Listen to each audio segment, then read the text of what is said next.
instructor copy. This is not an exercise. Today's show is brought to you by Bombfell. This is a new way to purchase clothes. For $25 off your first purchase, visit bombfell.com/myhistory. I picture a split-screen movie. In one box, say on the far left, a man races from a smoking car down the highway. In another, a man scratching words on a piece of notepaper. In the center right, a large group of people holding signs, marching forward in endless columns.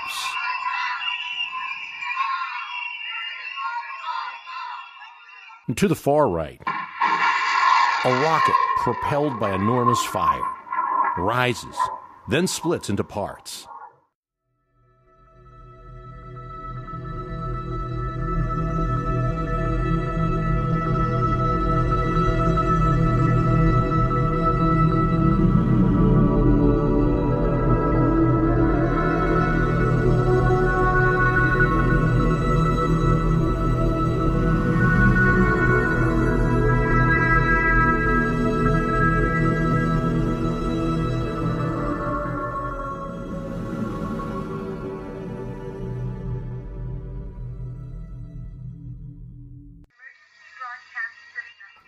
Well, the man must run down that highway. He has no choice.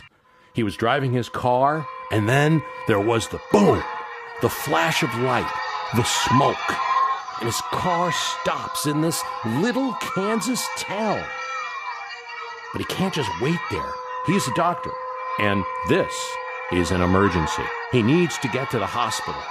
There are sick, there are dying to tend to. He thinks back. Just a few days before, the basketball game in the quiet, festive town. A couple about to be married. Now his town. And indeed, the heart of America is a wasteland. This was the vision of November 7th, 1983. Almost all of America saw this vision. 37 million.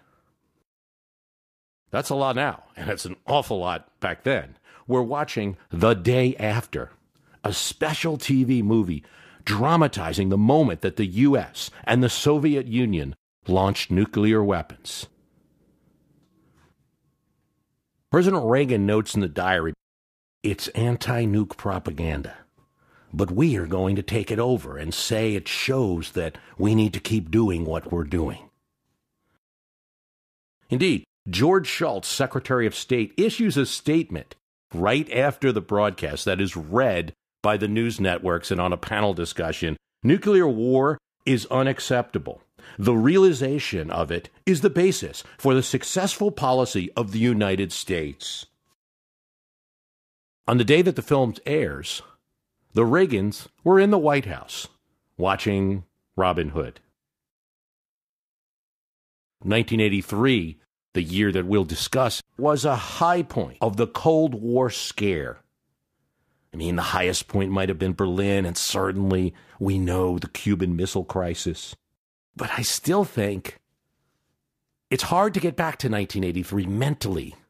And many of you listening were not born in 1983, or not conscious enough. So we'll bring you back historically, because it's important.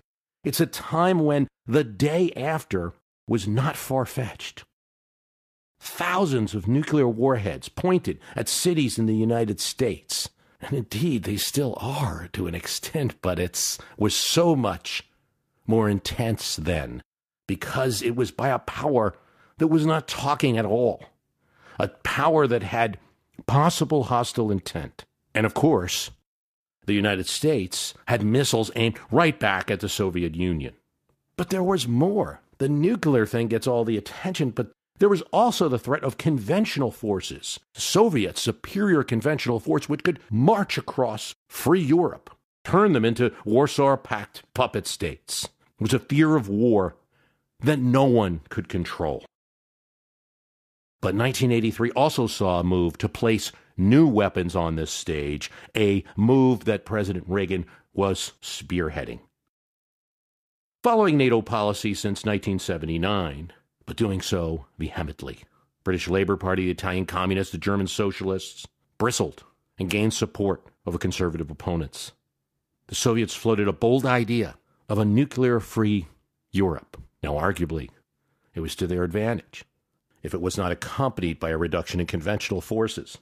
Hundreds of thousands of protesters march in Bonn, Germany, the head of West Germany, symbolically to show their displeasure with the United States. The protesters march near the statue that honors the Berlin airlift, the greatest favor of the United States to the new Germany. It's not just Germany. In June 1982, protesters fill Central Park in New York City. So many protesters that the New York Police Department cannot estimate it, but says it's got to be over 1 million.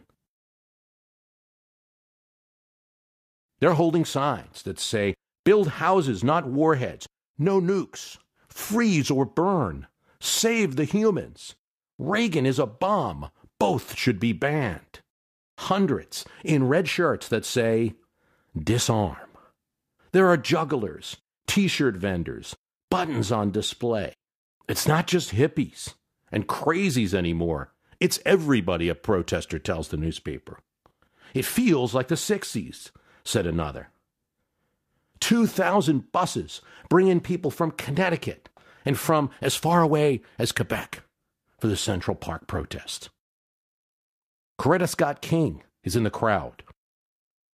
It's not just New York City. These are mirrored by worldwide anti-nuke protests around the world. An encampment in Seneca Falls. Protesters stormed the Massachusetts factory where rockets are made. 70,000 protesters link arms in Berkshire, in the United Kingdom. They form a 14-mile-long chain of arms. 5,000 people attend a service, an interdenominational service in the National Cathedral in Washington, D.C. for nuclear disarmament. There's something like 50 separate events of large-scale anti-nuke. A peace vigil outside the White House starts. And that peace vigil, by the way, continues today. Not here to shake it. Set my foot on the gas. Run at 6 a.m. Drink my breakfast fast. Gotta get me some gas station beer. Gas station beer.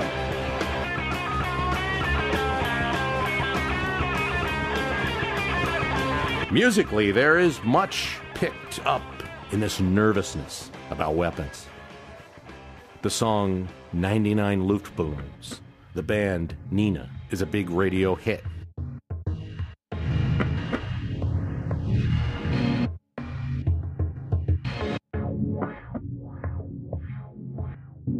The guitarist of the band who writes the song attends a concert in West Berlin, and the winds were blowing so hard, and there were balloons in the crowd, and he thought, what if one of these balloons drifted over to the Soviet side, to East Berlin? And someone thought it was a bomb.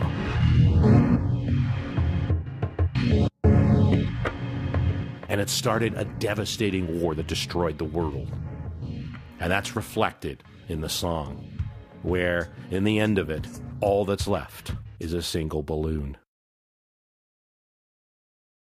The band U2 releases its album War and the song Seconds. Lead singer Paul Hewson, or Bono Vox, sings the lyrics. It takes a second to say goodbye, push the button, and pull the plug.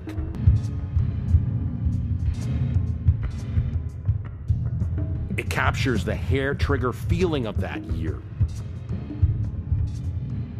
Musical protests are picking up the vibe of politics as both sides harden.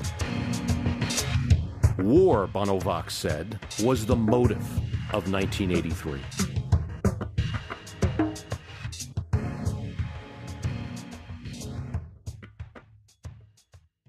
François Mitterrand, president of France, says in October 1983, Each of the superpowers has 2,000 to 3,000 launchers, carrying 8,000 to 9,000 warheads, which could reach and destroy each other 7 or 8 times over. And here I will say, as a child of the 80s, you did hear that stat a lot.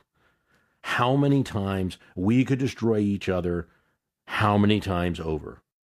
It echoed what the media and Secretary of State George Shultz were saying at the time, that this year could indeed be the year of the missile. In Germany, it was called the year of the rocket. But oddly enough, as these anti-nuclear marches were occurring, and resistance to mainstream establishment thinking of mutually assured destruction, of building up defense, of keeping opponents at arm's length, treating them and their people as enemies, as resistance to that is occurring, they had a partner, an odd partner, in spirit, though certainly not in person and certainly not in method. A few of Reagan's closest friends and advisors felt that personally, Reagan himself was anti-nuke.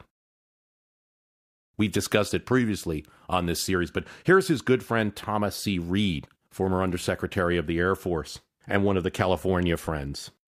The president was a believer, having been raised by his mother in the disciples of Christ. Reagan had studied the New Testament, Revelation 16:16.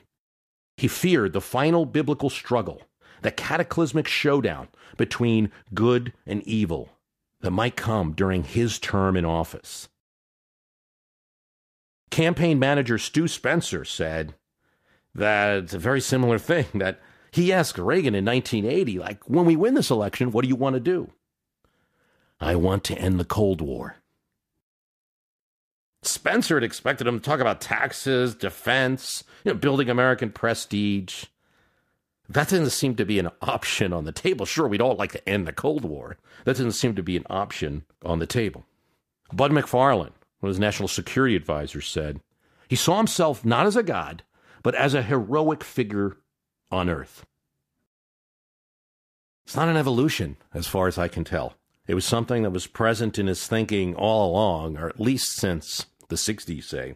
Michael Deaver, and we discussed this in other episodes, how the man who asked for increased missiles, he's defeated in 1982 in a plan for the Dense Pack, for the MX missile to increase these large clusters of constantly moving missile silos in Wyoming.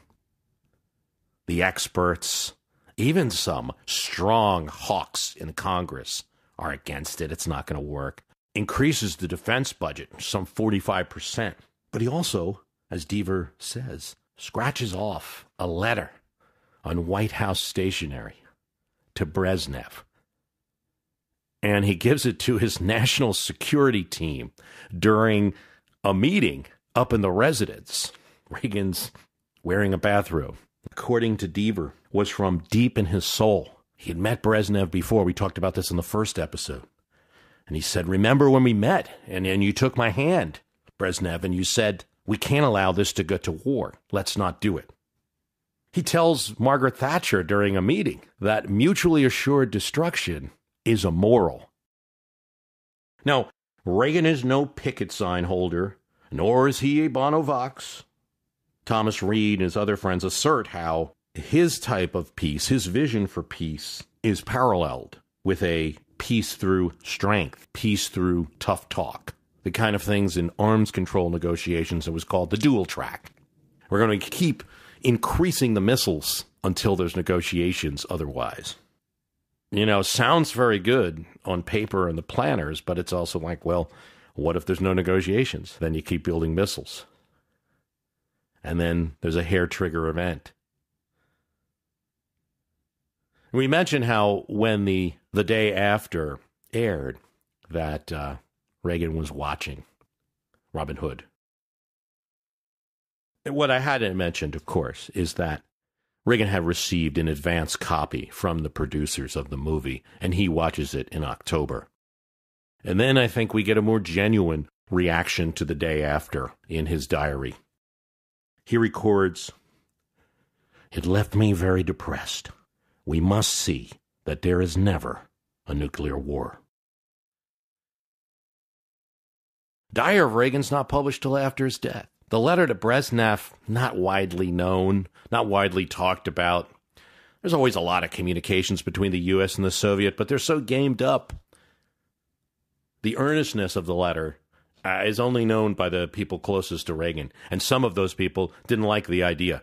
In fact, National Security Team, during the meeting in the residence, takes this, letter and says, well, we'll review it. And Michael Deaver says, you're the president. If you want to send a letter to Brezhnev, you send it to him.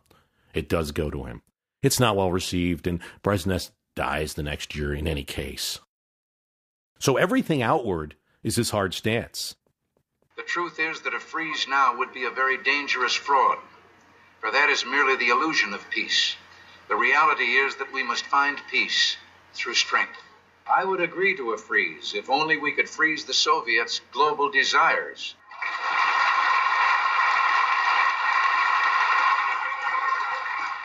A freeze at current levels of weapons would remove any incentive for the Soviets to negotiate seriously in Geneva. Reagan's very clear during the campaign. What's his strategy for the Cold War? We win. They lose. He attacks the very fundamental system of communism, that communism is going to be left in the ash heap of history. Well, we know what that metaphor means, and he's quoting Marx and all of that. It could be interpreted, too, as we're going to destroy this regime. Soviet leaders had been challenged by American presidents before, but no one, not even, say, that hardliner Nixon, had expressed a desire for regime change, or any hope that it would happen. Soviets have been in power since 1917. This, and it must be said, as well as Soviet intransigence, really makes 1983 that year of the missile.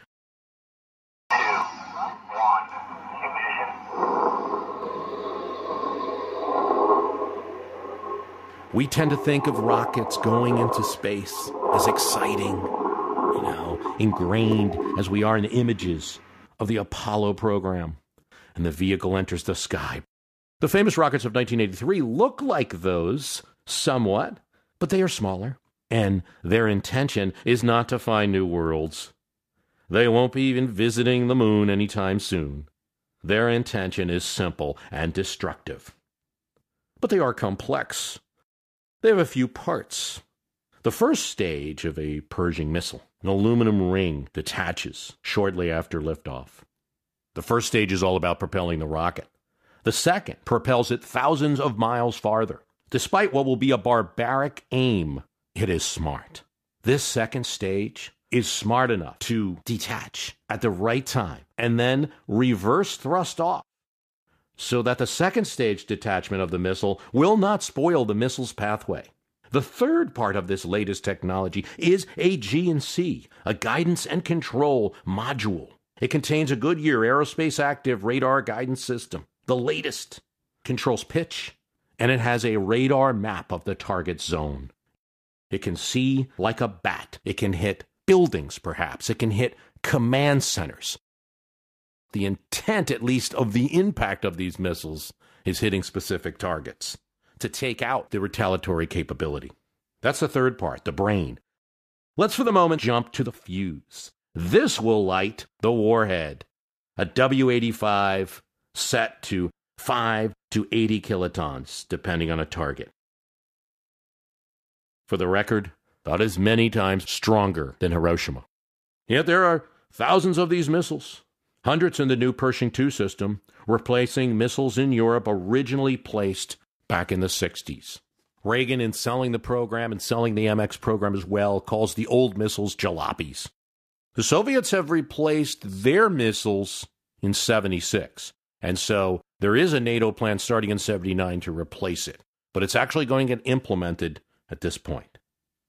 These are designed, the Pershing II, not just to prevent, it's an important thing to think about, nuclear war in the 80s, not just the nuclear attack going back and forth, but also tanks rolling into Western Europe from the Warsaw Pact nation. Perhaps the impact of such a conventional threat, if caught early, could be eliminated.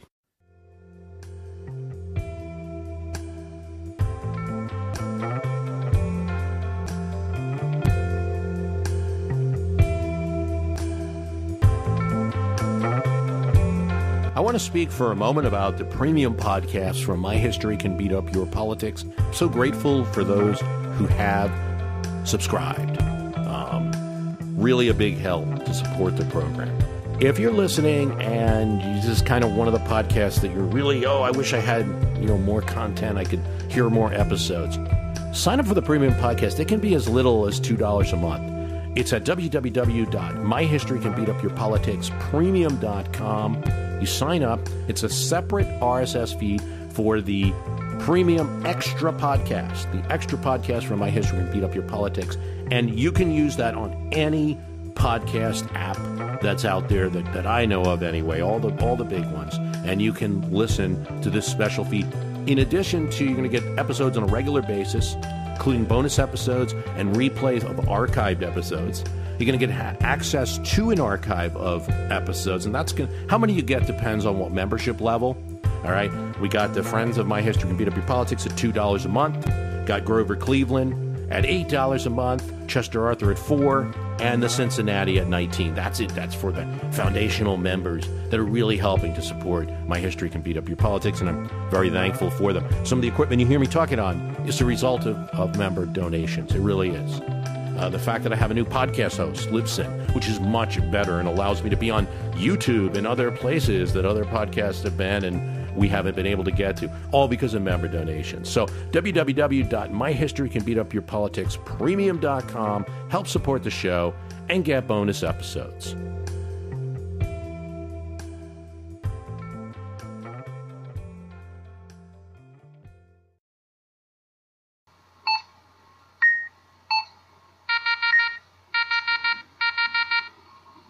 You grab the paddle console that's attached to your home game system, which is plugged into your television set. You put in the cartridge, and a pixely yellow and green picture of the United States, well, a section of the United States, these graphics are quite a hog, can't have the whole map there, is on your screen, along with a basic target icon.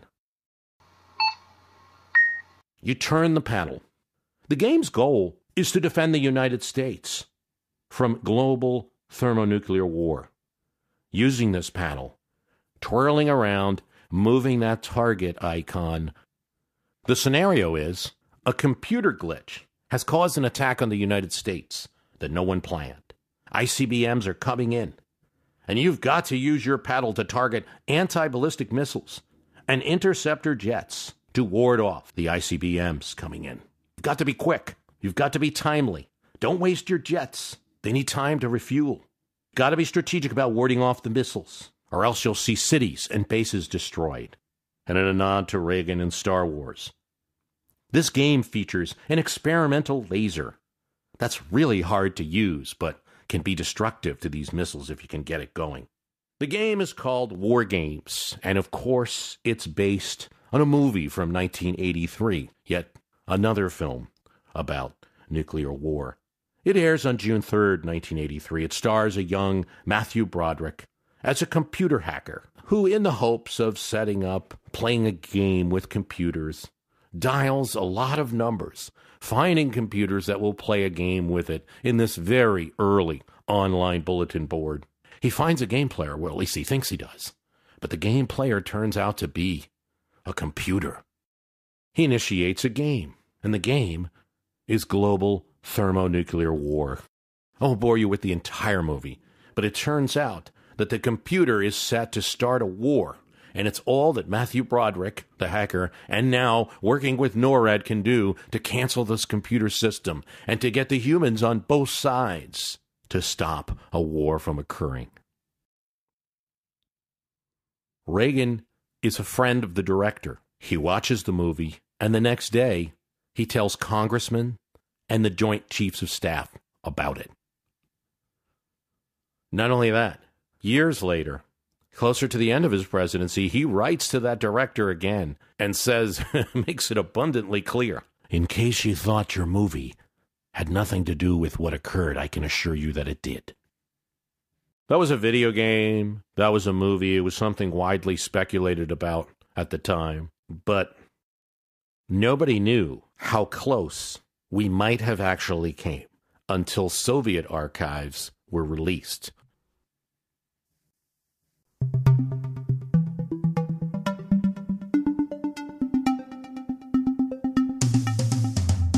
Yeah, so this is great. We've got Bombfell back on as an advertiser. You may remember.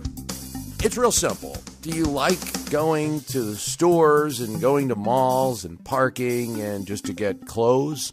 Or would you rather have clothes that are great and tailored for you and sent to you? I'd rather have that. I hate shopping. I'd rather be home reading history books. Look, here's how it works. So you sign up, you give them your measurements, you give Bombfell a sense of like what kind of brand you like. I'm a polo shirt guy, so that's what I picked. And they're going to get back to you with a designer who will help pick out clothes for you that match your preferences. You're going to get a preview email that shows the clothes, and then you have the option to replace something. I think in one case, I didn't really like the shirt, so you take that out, and your stylist is going to put another item in there and see if you like that. Once you approve the order, it's shipped to you. And then you have 7 days to try on the items and see if it's what you like and if it fits and everything like that. You get 7 days, or you can send it back and get something else, get a replacement.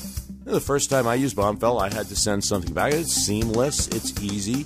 And remember, you're working all day, you're commuting, you're listening to podcasts, you're maybe producing a podcast like me. You've got other stuff to do. I'd much rather have my picked out this way. Plus, I don't know a lot about brands, and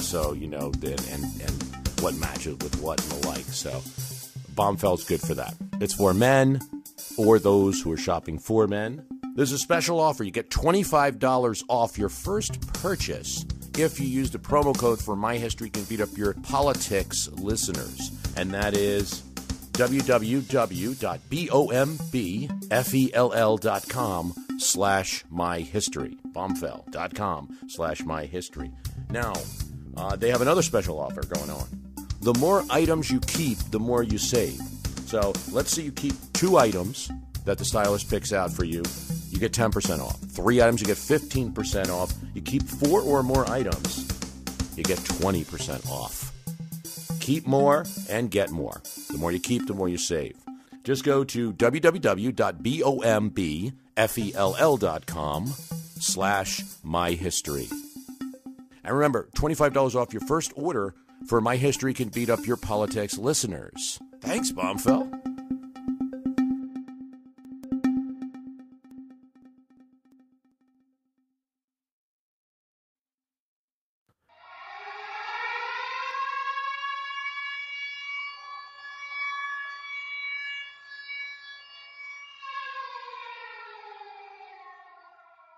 September 26, 1983, a nuclear early warning system in the Soviet Union suggests that USAF missiles were arriving from the United States. Stanislav Petrov is the lieutenant colonel in a bunker. He's managing Superkov 15, codename Oko. This seemingly harmless little codename belies the fact that his unit has a simple job. Since a first strike would devastate the ability of the Soviet Union to retaliate, he was to respond to any threat that the early warning system detected. Bunker computers report that the satellite picks up an ICBM, a single one, heading towards the Soviet Union. Petrov considers responding, but disregards it. Then it indicates that 5 more missiles were coming in. This is the new computer. They've just installed this new early warning system, and his orders are clear. What is he going to do? Fortunately for us, Petrov decided to cancel the response. The system was too new, it was too unreliable, and the ground radar had not picked up any missiles. It was his own hunch, which he bet his country on, was that The United States wouldn't attack with just 1 or 5 missiles. The attack would be massive. This can't be it. And as it turned out, he was right. An error in the satellite regarding its orbit and the reflection of the sun had caused it to malfunction in the signal that it sent. Petrov was, in good Soviet style, at first awarded for his brave actions. And then as officials realized that they would be held responsible for the error, he was retired. During Reagan's first term, there were 3 Soviet leaders. Brezhnev dies in 1982, and Yuri Andropov becomes general secretary of the Communist Party, which is, and the Politburo, which is essentially the leader of the Soviet Union. And there was some hope with this. Andropov, the news report said, liked jazz music. And the U.S. and Sovietologists, as they were called, or Kremlinologists, knew Andropov well. They knew that he was doing a little bit of reforming. Andropov is one of these guys pre-Gorbachev who's going to confront workers at train stations and say, "What are you doing? You're supposed to be at work." Could you imagine the president of your country, telling you to get back to work? And he had some reform-minded ideas. But as it turned out, there was no visible sign of any of this in relations towards the United States. Per a former KGB official, Oleg Kalugin, Andropov was distrustful of American actions as he assumed power. Kalugin was a friend of his and KGB counterintelligence official. He said the distrust was profound. Such an incident, if it went farther, if it reached the leadership in Moscow, is the type of things which would have had leadership feeling that Reagan might be making good on the threats he was out there making publicly. To ignore the facts of history and the aggressive impulses of an evil empire, to simply call the arms race a giant misunderstanding, and thereby remove yourself from the struggle between right and wrong and good and evil. All the talk about the ash heap and the Soviets being an evil empire. After Reagan's surprise announcement on SDI, the Soviet Union did not react, "Oh great, you're going to build a missile shield." They said the U.S. was attempting to undermine the strategic balance. They appealed to the rest of the world, saying, look what they're trying to do. And to paraphrase the idea, if 2 people are fighting and both have swords, but one has a shield and the other just has a sword, that person's defense is an offense. You're going to block my blow and then hit me. That was the Soviet argument. Reagan then had an interesting proposal as part of his package. He said, when we develop this missile shield technology, we'll share it with the Soviets. But from the Soviet side, and honestly, for most of the world, that was a ridiculous idea. No one thought that was going to happen. The shame of it is, it was probably true that he legitimately wanted to do that. But even in the United States, Richard Pearl, Colin Powell, many of the war hawks were against this. And even Democratic candidate Walter Mondale thought, what a foolish idea. You're not going to share this with the Soviets. In any case, with all the public rhetoric out there, the Soviets could see that the president who called them an evil empire could not be expected to give them the technology at the right time. Star Wars gave the USSR a PR point. And at the same time, they were calling not only for a nuclear-free Europe, very attractive idea to many, but a treaty proposal for a ban on space weapons. The effects of Star Wars on the Soviet thinking, and now a bit more is known about it, was mixed. One of the reactions, along with the harsh rhetoric and the military buildup, was to give some military hardliners within the Soviet Union more of a boost. They also did make some adjustments. Programs such as Skiff space lasers aimed at satellites moved forward. ABS to protect the Moscow industrial region with anti-ballistic missiles.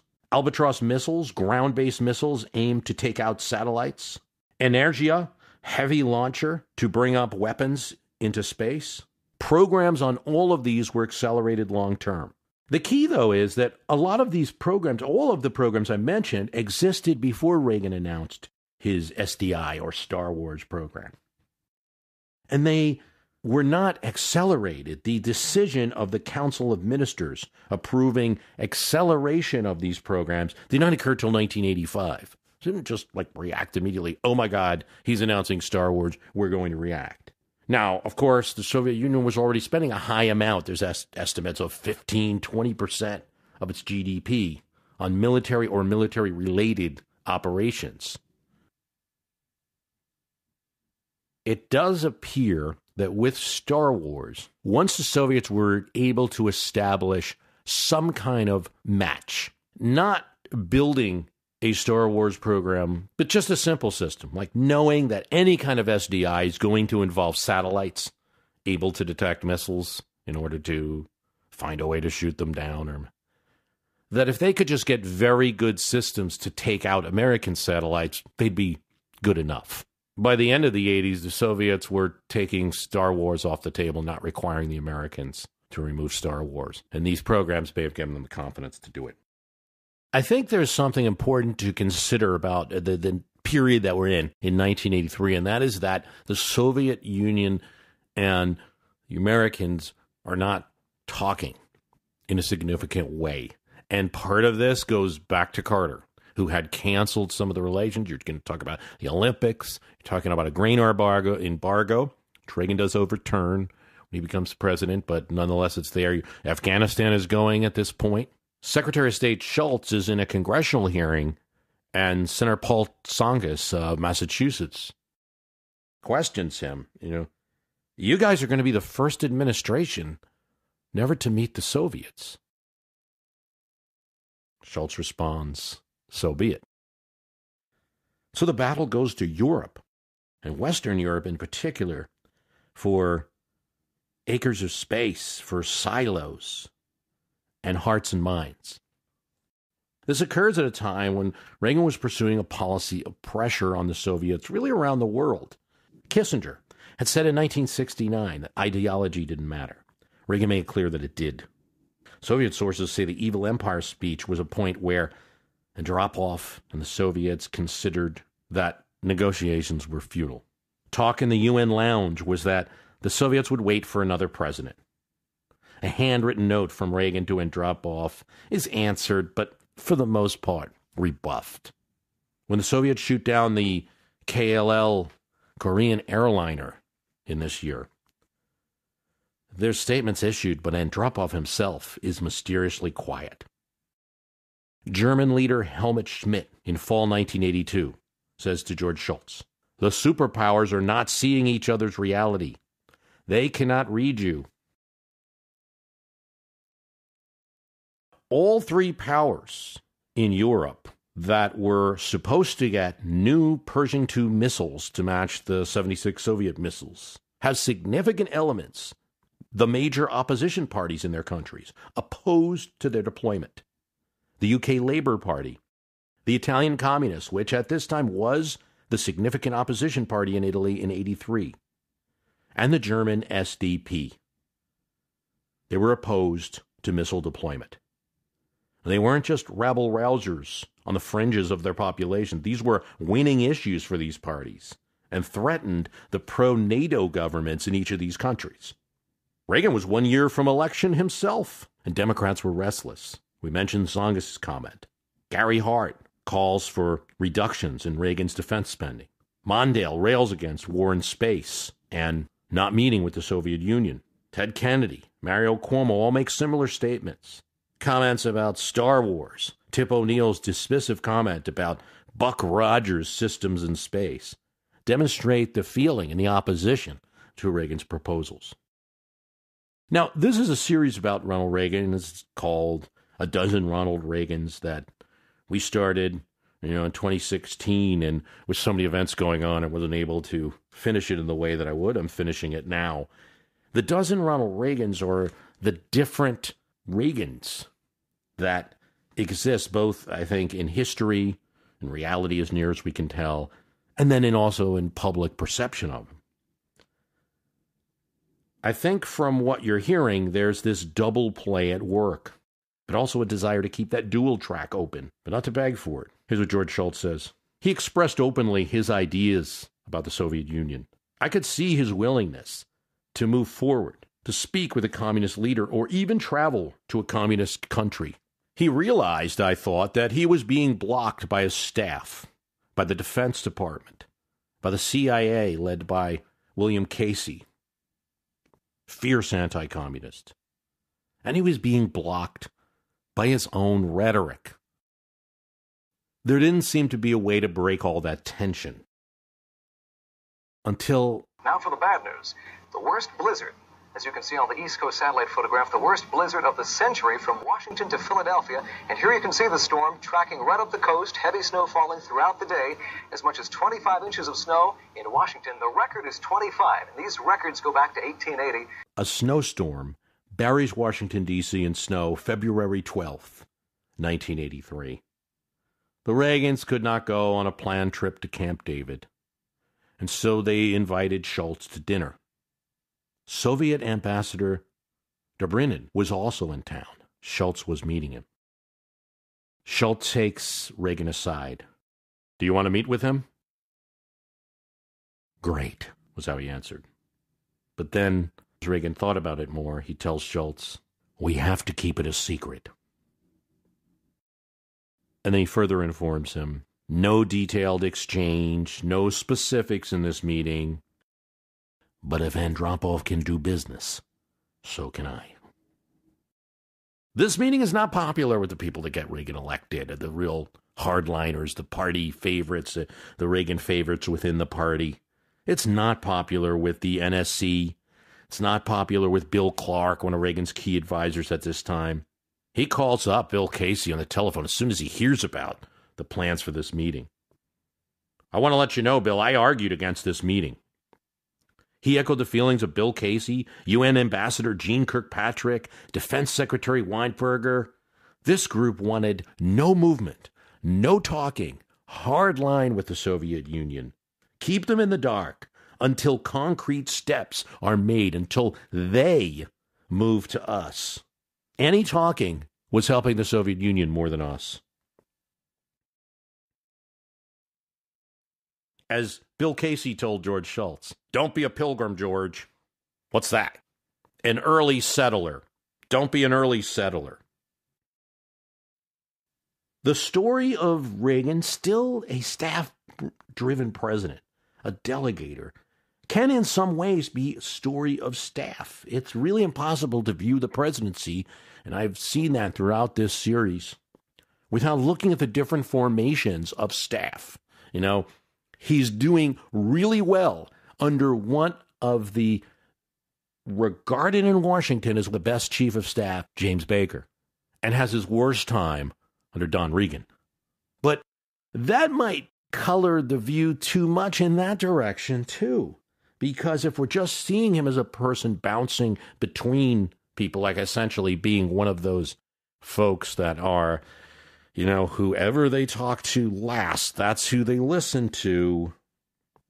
I don't know if you can put that descriptor on Reagan, because he does choose between staff. And in this case, Shultz wins the battle.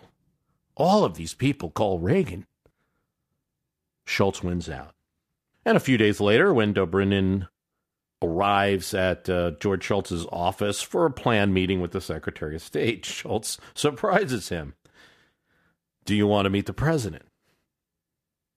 Yes, of course, Dobrynin answers. He's whisked down an elevator, into a car, and through the underground garage at State, where they arrive at the east gate of the White House. It's just not as well watched by the press as the West is. Brought to see Reagan. Shultz says the following. Rather than the brief meeting I expected, the president talked with him for almost 2 hours. He clearly thought about the meeting a great deal. Ronald Reagan is the master of the personal encounter, and he impressively engaged Dobrynin on START, INF, Afghanistan, Poland. Shultz, and we must say his accounts are always filled with the battles he's having with insiders Bill Clark didn't trust Reagan. I had no doubts. But it was a small issue, seemingly, that came up that Reagan was probably most concerned about. In 1978, 7 Pentecostals ran past Soviet guards and into the U.S. Embassy. Now it's 1983. They're still living in the U.S. Embassy basement. They've been prosecuted. Now, we should say there was religion going on in the Soviet Union. That's kind of a misunderstood thing. It wasn't encouraged. You couldn't be a favorite of the party. You couldn't be favored upon in society and be in religion. There was some conflict there. So these Pentecostals were very aggressive and didn't want any authority but religious authority. Nonetheless, they weren't free to pursue their religion, as we in the United States are. This was very important to Reagan when he heard this story. And he asked Brendan, I'm meeting here with the Soviet ambassador, and can anything be done? But he also adds to the ambassador, if you're able to do something on this, I can assure you, we will not crow, we will not embarrass you. Now, it's not easy. It's not like he walks out of this meeting, the Soviet ambassador, and gets on the phone with that drop off, and these guys are released. There's a lot of negotiation going on between the two sides, between lesser people, deputies really, not exactly in the way the Americans want, but long-term maybe it was better. The Soviets basically concede that they're going to allow these people, the Pentecostals, to leave the U.S. Embassy, and they're not going to prosecute them. They can go home. But that's what they have to do. They're not going to put them on a plane immediately. They're going to process their passports as they would with any other Soviet citizen. They're not going to accept that the U.S. has the ability to, to just move them out of the country. So this involves the Pentecostals to trust the assurance of the United States that nothing will happen to them, and the Soviets do, by June of 1983, put them on a plane to Vienna. This was publicized, but not extremely so. Reagan had promised that he wouldn't embarrass the Soviets, and he did not. George Shultz says, I was asked if this was a test, and I think it was. And something else happens in 1983, something that we should focus on more in Cold War history. Election results in Western Europe. Margaret Thatcher's party increases its majority. Labour Party under anti-nuke Michael Foot is destroyed in the 1983 election. The Italian Christian Democratic Party, in favor of the new missile placements in Sicily, are in danger of defeat to the Italian communists. The Italian communists go as far as being aligned with the Soviet Union. They have direct communication. And so the Christian Democratic Party makes a deal in a camper. That got a lot of play in the press, the so-called camper deal, with the small Italian Socialist Party. The price of that deal is that the leader of this small party, a socialist, will have to become prime minister. But despite his left leanings, the Socialist Party in Italy is not the Communist Party. They're not aligned with the Soviets, and they support the placement of Pershing II missiles if the Soviets do not negotiate properly for arms reductions. Combined with the Socialists, the Christian Democrats win the election, and NATO's hand is strengthened. Germany was trickier. The Soviets had indirectly attempted to influence that election. Something that's talked about today, right? This is 1983. The new SDP leader, Joachim Vogel, goes to Moscow and meets with Andropov. This move boosts his campaign. He starts talking about the benefits that Germany's going to get if they give up on these missiles. 2 visitors and 1 miscalculation changed the dynamics of the German election in 1983. First of all, Vice President Bush visits West Germany, but before he does, he goes to all of the Allies, 6 countries, and gets their universal resolve behind the placement of the Pershing II missiles, and then goes to Bonn and makes a speech. But okay, that's the Americans, and this is West Germany, and there's some anti-American feeling anyway. A surprising figure comes to West Germany and makes a speech that changes the election greatly. And he is the socialist president of France, François Mitterrand. It must be remembered that Mitterrand had been a prisoner of the Nazis. He'd served in the French resistance. He makes this point in his speech. But now, as the Washington Post describes, he leans forward in the podium and in a voice hushed in emotion, described the Germans as a great, noble, and courageous people that he had come to know and love. There must be solidarity in the union of countries. And he said the Pershing missiles must be placed.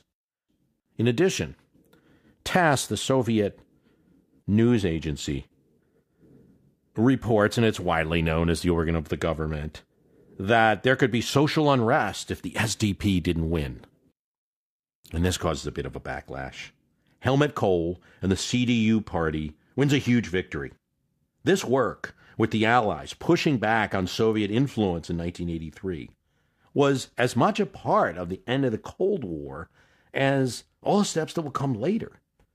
Absent this, all the tough talk from the United States about weapon and increasing defense budgets just might have been matched on the PR stage by collapsing support in Western Europe and the embrace of the Soviet Union as a legitimate country and a partner in the world.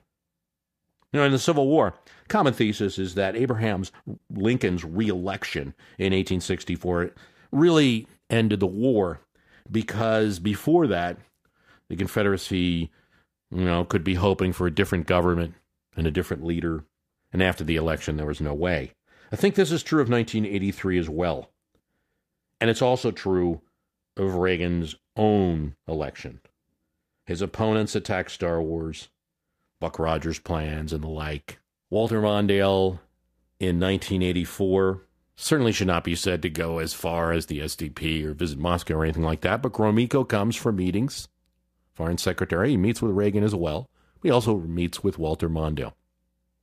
And Walter Mondale agrees to, as an incentive to the Soviets to come to the negotiating table, he would agree to a nuclear freeze at current levels of nuclear arms, to be followed by reductions. TASS, the Soviet news agency, issues a statement. It followed from what Walter Mondale said, that he, for his part, regarded a turn for the better in relations between the United States and the Soviet Union as important and in principle possible. Some of his ideas, TASS further said, could open up certain possibilities.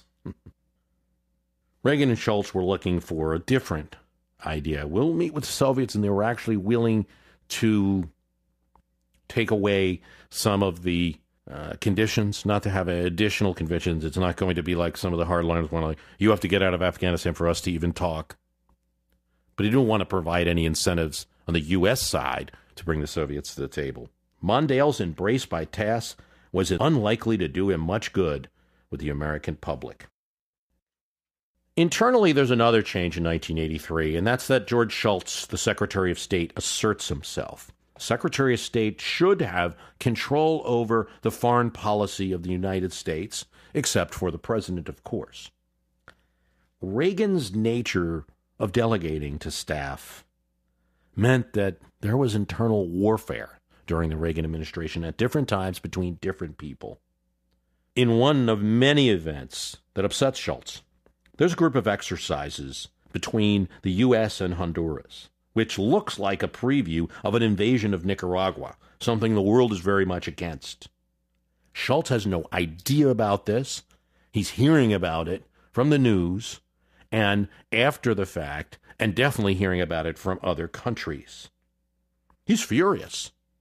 He demands a meeting, not only with Reagan, but with VP Bush and Jim Baker and others in the administration so that there's witnesses. And he says, this undermines me. And perhaps you should find another Secretary of State. Reagan's taken aback. Shultz goes on. I think Bill Clark seems to want the job. There's Gene Kirkpatrick or Henry Kissinger. Kissinger had been actually doing a bit of backstabbing along with former President Nixon through back channels, getting to Reagan that Shultz's policy and any kind of warming of U.S.-Soviet relations was no good. It's kind of the opposite of what they were doing in the White House during their time. More hardline as a former president and former national security advisor and former Secretary of State. Maybe you should put Kissinger in. He knew that he had just named all of his critics, basically, Shultz did. But Shultz goes on, saying, look, this is just the way it is. What's fundamental is that the process be open and legitimate and that you provide your Secretary of State with a crucial part. Reagan is taken aback. He had no idea about this. But, George, you are my choice. I want you to do it. No decisions made at that meeting. Reagan certainly does not fire Shultz. Shultz doesn't quit. He gets a call, a supportive call, from Nancy Reagan. And Nancy Reagan makes it clear that she believes Bill Clark should be fired. It's August 1983, where, as a result of conversations stemming from this initial confrontation, Shultz and Reagan would start to have weekly meetings. Access to the president, particularly a president like Reagan that has a lot of staff controlling him and controlling his information flow in different ways, really represented important change in thinking and policy. Shultz was not anti-nuke. Shultz was not a liberal. Shultz was a supporter of the Contra movement. Shultz was a supporter of a semi-hard line with the Soviets that we can talk, but they're going to have to give. Shultz was a supporter of we win, they lose, all of that. But he wanted that dual track to be real. And you see in the administration the difference between pragmatists and ideologues. That's why I put August 1983, this internal movement, elevating Shultz as a very important moment in the Cold War just as much as everything else. How do we judge Reagan and the big question about him, really the biggest question of this series where we address so many, the one that supersedes all of the talk about him is, did he end the Cold War? Well, this is part 10 of the series, and it's really part 1 of 2 of a kind of sub-series within this series is going to be about the Cold War, 2 episodes about the Cold War. And this answer is complex. I think you have to say, and I think the point has to be made, that often isn't made, that if Reagan were a one-term president, we wouldn't even be asking the question about the Cold War. If anything, history might have concluded that he accelerated it. But as part of history, we need to inquire, we need to look deeper, and I think looking deeper, you do see threads that there was the beginning of some improvement, and we have his own desire to end mutually assured destruction. But in terms of the commonly asserted, we won the Cold War because we took a strong stance, because we increased our armaments, I don't know that, at least looking at the early term, if there's a lot of evidence that that was working. This discussion about Reagan and the Cold War, you have to see the two terms, to see almost two different types of people and combine them together to answer that question. But I will mention two quotes. Here's the comment of George Kennan, who said this in 1996 when he was 92. This old legend of the Cold War. The more American political leadership was seen in Moscow as committed to military resolution, the greater the trending in Moscow to tighten the controls by both party and police. William Bunch wrote, "Tear down this myth." He's not exactly a fan of Reagan, but what's misunderstood about Reagan was the struggle between the anti-communist rhetoric and his belief in high-level diplomacy was driven in part by his real fear of apocalypse. Reagan's loftier instincts had to wait for the arrival of a like-minded Soviet. This is part 10.